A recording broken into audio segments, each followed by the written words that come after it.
রংপুরের পীরগাছা উপজেলার তাম্বুলপুর ইউনিয়নের প্রতিপাল গ্রাম। নদীপাড়ে নির্মিত আশ্রয়ণ প্রকল্পের ২৮টি ঘর এখন যেন ভুতুড়ে বাড়ি। একসময় সরকারের উপহার ঘর হিসেবে পরিচিত ছিল, আজ যেখানে শুনশান নীরবতা। সব ঘরে তালা, বিদ্যুৎ সংযোগ বিচ্ছিন্ন, চারিদিকে ঝোপঝাড়ার লতাপাতা। সরকার এখানে খাল খনন করাতে আমাদের কারো উপকার হয় নাই, আমাদেরও বাস্তি ভাঙি গেছে। আর সরকারি লোক যেগুলো এখানে ঘর তুলিতেছে এরাও থাকতে পারছে না। এলাকা অনেক ভূমিহীন আছে, এলাকার মানুষের তো ঘরগুলো দিলে তো এই অনেক উপকার হতো।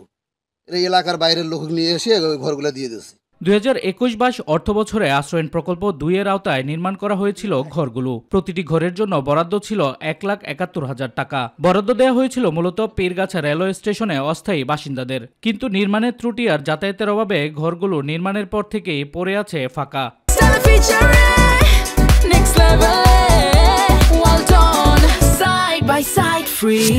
আর মানুষের জায়গা দিয়ে তো আমাদের যাইতে দিবে না, রাগ হয়, গাইল পারে, তাহলে আমরা কিভাবে যাবো? দরজার মধ্যে পায়খানা করে দেওয়া যায়, রান্না করে খাওয়া চুলা ভাঙ্গি দেওয়া যায়। সন্ধ্যা লাগলে আবার এসে ওরা বখাটের আশেপাশে ঘুরাঘুরি করে।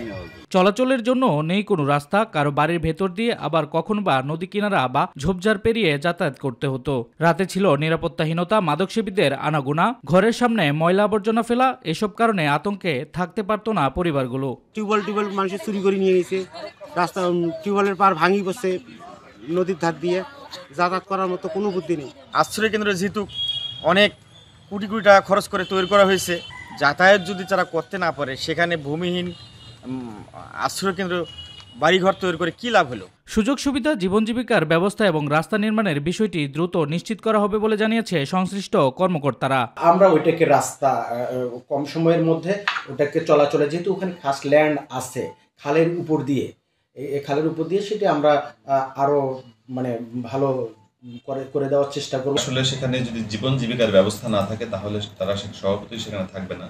কিন্তু আমরা ওখানে দেখি আমাদের যে রাস্তা এবং অন্যান্য যে ফ্যাসিলিটিসগুলো আছে সেগুলো নিশ্চিত করার জন্য আমরা পদক্ষেপ গ্রহণ করব।